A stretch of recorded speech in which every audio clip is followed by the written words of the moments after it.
Hey everyone, welcome back to my channel. In today's video, I am going to be going over how to make a zero-based budget. So if you're interested in learning more, stay tuned.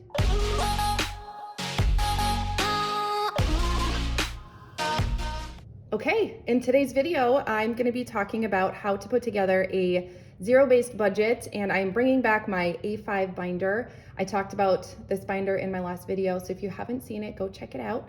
But we're going to get started with taking our budgeting sheets out of here to start working through our budget. And I have my weekly wallet trackers in the front of my binder, and I do need to do my cash stuffing for this week, so there's probably going to be another video being posted this week, so 2 videos this week. So I'm going to take out my budgeting sheets from my binder and walk you through them. And so a zero-based budget doesn't mean that you are spending every single dollar. What a zero-based budget means is that you are giving every single dollar an assignment at the beginning of the week or the beginning of the month, or however you're going to choose to budget. So if you're someone who's paid weekly, I would do this every week. If you're someone who's paid bi-weekly, I would do it every 2 weeks. And then of course, if you're paid once a month, I would do it once a month. I am paid once a month. My husband and I are both self-employed, and so we choose to pay ourselves once a month.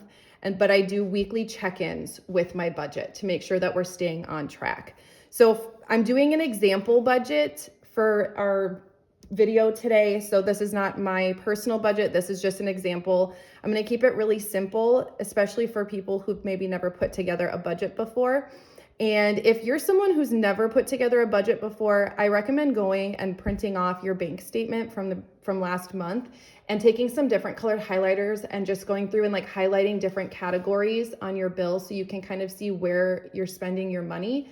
And also paying attention to when your monthly bills are due as well. But that's a great way to kind of get your budget started just by printing off a bank statement and looking through that. It's also going to really put into light your spending habits. And I know that when I first did that, I was like sick to my stomach because we were spending so much money and it was just little bits here and there, but it accumulated. And I thought to myself, well, no wonder it feels like we're living paycheck to paycheck. So that's a good thing to do just in general. But let's go ahead and get started with our budget. And so always start by adding up your income.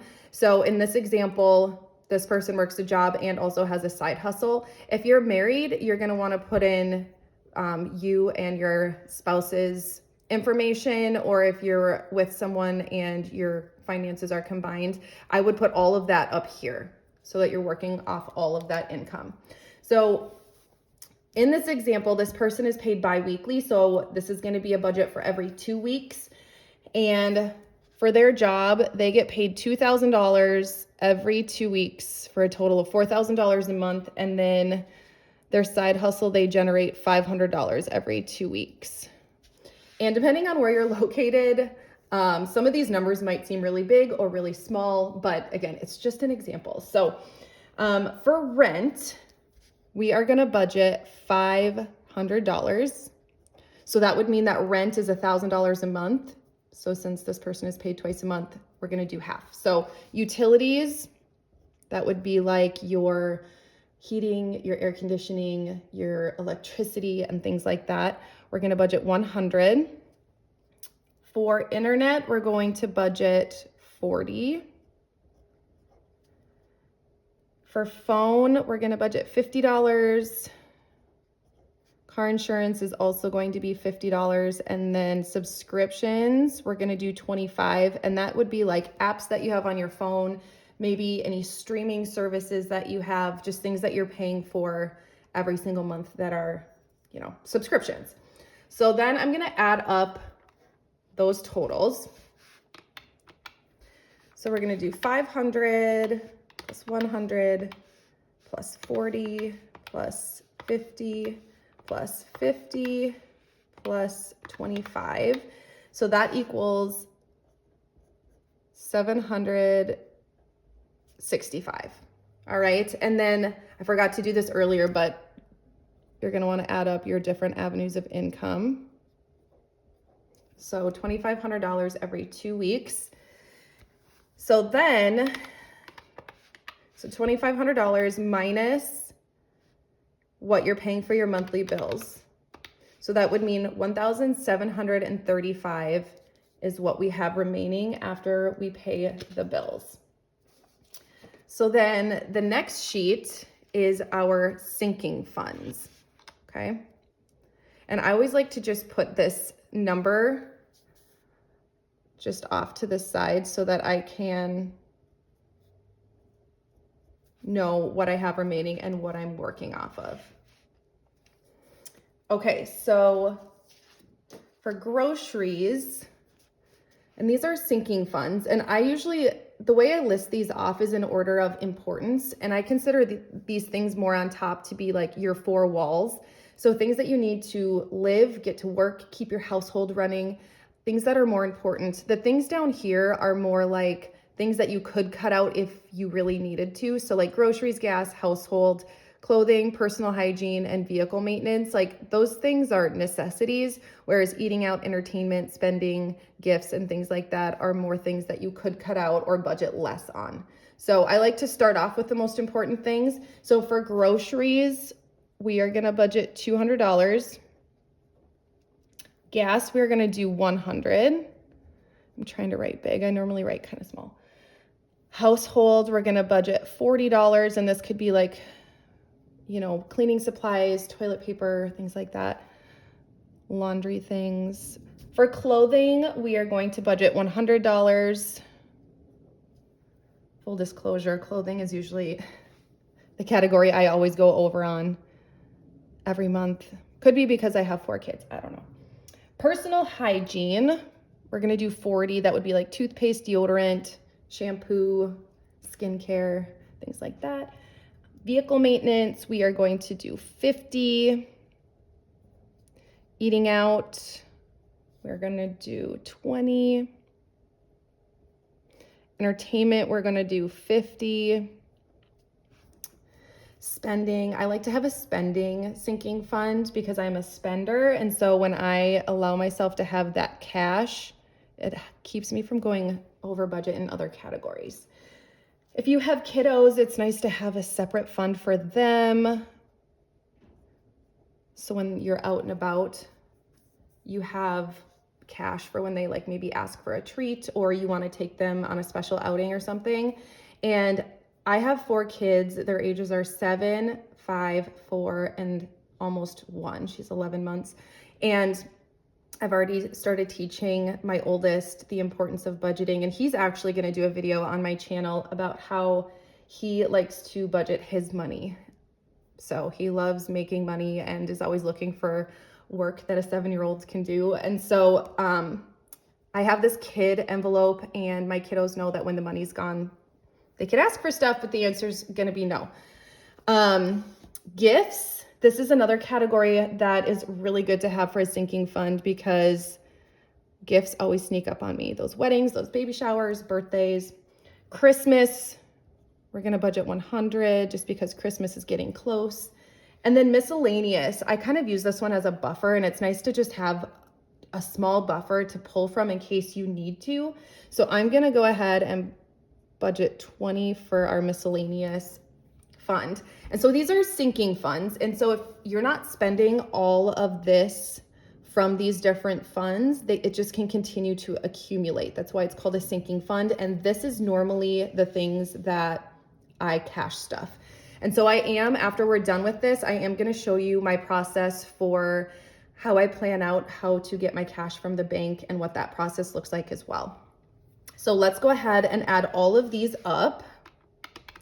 So 200 plus 100 plus 40 plus 100 plus 40 plus 50 plus 20 plus 50 plus 40, 40, 40, 120. So that would be $840 for our sinking funds. And so that would be the amount that I will cash stuff. Okay, so now we're at $1,735, and we're gonna subtract the $840 from that to see what we have remaining. So you have $895 remaining. So the last section on here is debt payoff. And I just went ahead and added 3 of the most common debts that people typically have. So there's a credit card, a car loan, a student loan. And what I did was I listed them off in order of the smallest balance to the highest balance. Now you can do this however you want to. We are doing the snowball method when it comes to debt payoff. And what the snowball method is that you list your debts in order of smallest to largest, and then you are making your minimum payment on all of your debts, and then throwing everything extra you have at your smallest debt. So then once that smallest debt is paid off, then you're gonna snowball the minimum payment you had from that debt onto your next one. So then you'd be paying, your minimum payment on your car loan plus whatever your minimum payment was on your credit card, plus throwing anything extra you have. Once you pay off that car loan, you would snowball that onto your student loan. And so you'd be paying your minimum payment on your student loan plus the minimum payments you were paying on these 2 debts. And the snowball just gets bigger and bigger, and it goes faster and faster. The reason that I choose to put mine in order of smallest to largest is because it's more of a psychology thing.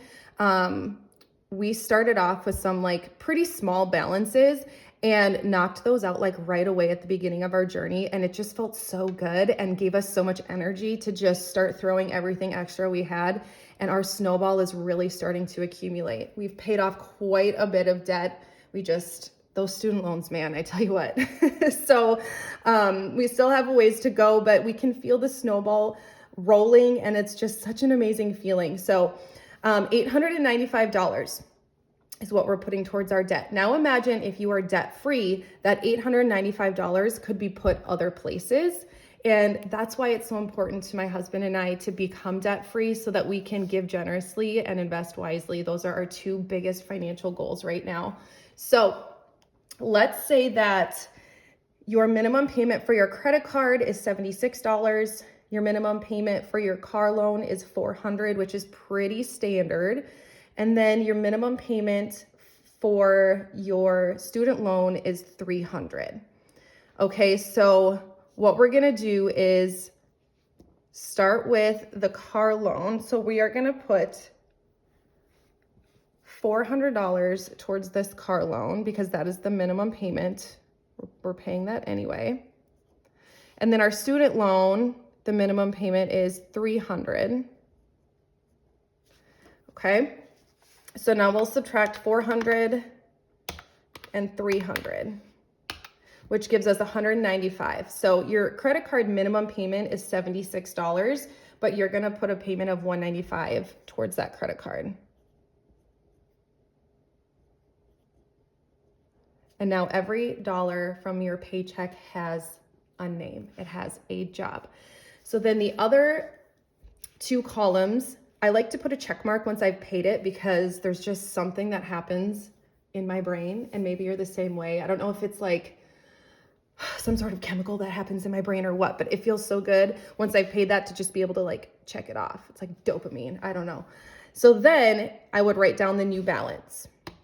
Okay, so if, for example, if the credit card was $2,000 and you made a payment of $195, then now your new balance is $1,805. And then let's say next pay period, it's the same thing. I'm gonna put that, and that credit card starts getting smaller and smaller. Now you do have to cut up your credit card. I'm not a fan of credit cards. I think they're traps. Everyone always says they pay them off every month, and that's just doesn't align with the research that I've done. So I'm not gonna tell you what to do. I'm just gonna share what I do, what I choose to do, and what I believe. It's totally okay if you disagree with me. And then you would put, so then once you pay off your car loan, for example, you do 6,000 minus 400. So now you're down to 5,600. And $895 is quite a bit to be able to put towards debt. And that was just with one paycheck. But that's what happens when you budget and you really get to see where your money is going throughout the month. Okay, so that was how I put together our zero-based budget. Yours is gonna look different because you have different things in your life. Your lifestyle might be different than mine. Your goals might be different than mine.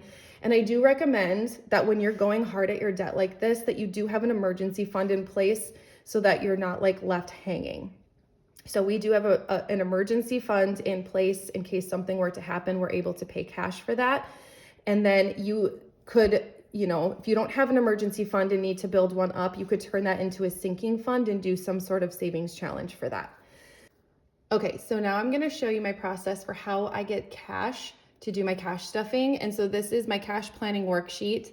And what I've gone ahead and done is I listed out all of my envelopes which match up with my sinking funds. So those are the things that I normally cash stuff. And so I listed those off here. And then in the amount, I matched the amount that we put into our zero-based budget. And then I like to check it off once I come home with the cash and just double check everything. And then over here is where we can plan the denominations that we want for our cash. And then I also have this teller slip, which is what I give to the bank teller when I go to take the cash out. So I'll show you my process for this. I've already put in the amounts, and now this part is going to be personal preference. So however you want to get your cash out and what denominations that you want to use, I'll show you what I typically do, but you can do whatever you want to.